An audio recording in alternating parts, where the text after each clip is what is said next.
Les filets de la baie de Guanabara sont vides et la peur est palpable. Ici, dans la périphérie de Rio, 2 pêcheurs ont été retrouvés noyés fin juin, pieds et poings liés. L'un d'entre eux était attaché à son bateau. Les 2 pêcheurs faisaient partie de l'association Hommes et Femmes de la Mer. 2 autres membres ont été également tués en 2009 et 2010. Avant, quand nous étions attaqués, nous nous réfugions dans notre maison qui est la mer. Nous sommes des hommes de la mer. Cette mer nous protégeait. Aujourd'hui, nous avons peur de notre propre maison. Maintenant, nous les pêcheurs, nous nous cachons. L'association défend la pêche artisanale face au complexe pétrochimique de Rio, un des projets les plus ambitieux du gouvernement de Dilma Rousseff. C'est un gros investissement de 17 milliards de dollars pour Petrobras, le géant pétrolier public qui fait travailler des sous-traitants.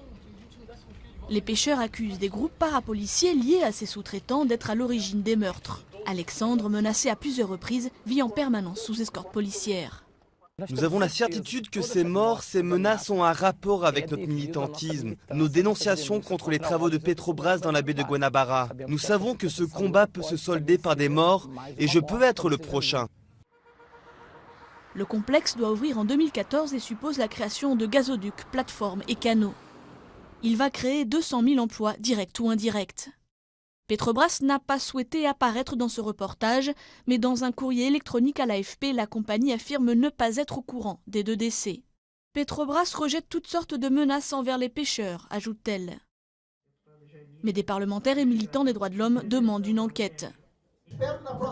J'espère que la prochaine fois que nous nous réunirons ici, ce ne sera pas pour la mort d'Alexandre, parce que c'est ce qui va se passer, c'est ce qui va se passer. En 2009, les pêcheurs ont bloqué l'entrée de tout navire dans la baie de Guanabara, après une fuite géante d'une raffinerie de Petrobras.